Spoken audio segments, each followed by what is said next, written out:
അപ്പം അതുകൊണ്ട് ഒറ്റയടിക്ക് ഞാൻ പറയട്ടെ, എല്ലാവർക്കും സ്നേഹത്തിൻ്റെ, സാഹോദര്യത്തിൻ്റെ, സമ്പൽ സമൃദ്ധിയുടെ വിഭവസമൃദ്ധമായ പപ്പടം, പഴം, പായസം പോലുള്ള സംവത്സരങ്ങളും മാസങ്ങളും സെക്കൻഡുകളും നിമിഷങ്ങളും എന്നും എക്കാലവും ജഗദീശ്വരൻ നിങ്ങളുടെ പ്രവൃത്തി പോലെ നിങ്ങൾക്ക് വാരിക്കോരി തരട്ടെ എന്ന് ആദ്യമായിട്ട് ഞാൻ പറയുകയാണ്.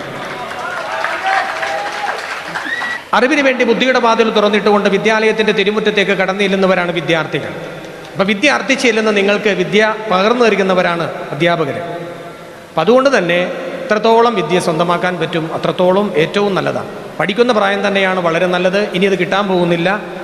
അതുകൊണ്ട് തന്നെ പഠിക്കുന്ന പ്രായത്തിൽ ആഘോഷങ്ങൾ, വളരെ നല്ല രീതിയിൽ ആരോഗ്യപരമായ നല്ല മത്സരങ്ങൾ, ജീവിതത്തിൽ നല്ല സന്തോഷമായ നിമിഷങ്ങൾ, ഇതൊക്കെ നേടിയെടുക്കണം. 2-3 കാര്യങ്ങളിൽ ഞാൻ നിങ്ങളെ സമ്മതിക്കുന്നു. ഇതൊരു വലിയ പാരലൽ കോളേജാണ്,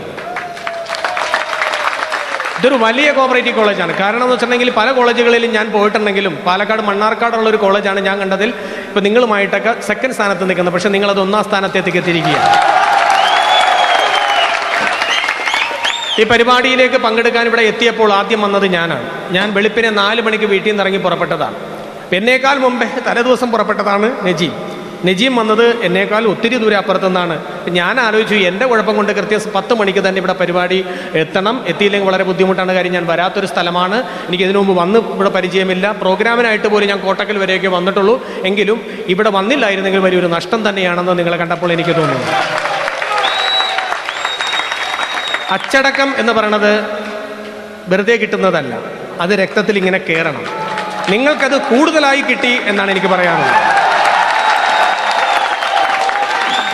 മറ്റൊന്ന്, മലയാളത്തിലെ ഏറ്റവും നല്ല പരിപാടികൾ എറണാകുളത്ത് ഗ്രൗണ്ടിൽ സംഘടിപ്പിക്കുമ്പോൾ ഇരിക്കുന്ന ഒരു സദസ്സ് പോലെ, ഒരു സംസ്ഥാന യുവജനോത്സവത്തിൽ ആളുകൾ വന്നിരിക്കുന്നത് പോലെ, മൊത്തത്തിൽ അങ്ങനത്തെ ഒരു പ്രതീതിയാണ്, ഒരു ഉത്സവം മേളം തന്നെയാണ് എനിക്കിവിടെ തോന്നുന്നത്.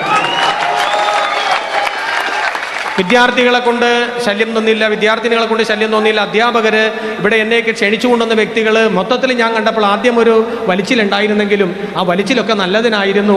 ഞാൻ കാത്തിരുന്നത് നജീമും കൂടി എത്തിയിട്ട് നമുക്ക് ഒരുമിച്ച് തുടങ്ങാം. ബാക്കി എല്ലാവരും ഇവിടെ എത്തി കൃത്യസമയത്തുണ്ടായിരുന്നു. അതുകൊണ്ട് നിങ്ങൾ നൽകിയ സ്വീകരണം എന്നും എൻ്റെ മനസ്സിൻ്റെ ഉള്ളിൻ്റെ ഉള്ളിൽ എന്നും നിറഞ്ഞു നിൽക്കും.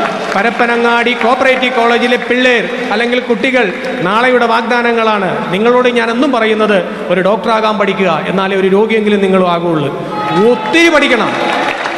ജീവിതത്തിൽ ഞാൻ ഒരുപാട് പഠിച്ചില്ല, ഞാൻ ഒത്തിരി പഠിച്ചില്ല, ഇത്തിരിയേ പഠിച്ചുള്ളൂ. ഇത്തിരി നേരം കൊണ്ട് ഒത്തിരി കാര്യം പറയാൻ പഠിച്ചു. മലയാളത്തിൽ കുറേ അധികം പഠിച്ചിട്ട് മറ്റു ഭാഷ പഠിക്കാമെന്ന് കരുതി പുസ്തകം തുറന്നു നോക്കിയപ്പോൾ മലയാളം പഠിച്ചിട്ട് തന്നെ തീരുന്നില്ല.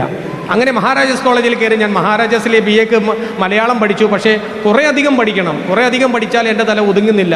എന്നെ വേറെ റൂട്ടിലേക്ക് ദൈവം നയിച്ചു. കലാരംഗത്തേക്ക് ഞാൻ കടന്നു വരികയും സാജൻ വള്ളൂർത്തിയാകുകയും അതുപോലെ തന്നെ ഒത്തിരി ആളുകളെ പരിചയപ്പെടാനും ഒത്തിരി സ്ഥലങ്ങളിൽ പോകുവാനും അവിടെയുള്ള ബന്ധങ്ങൾ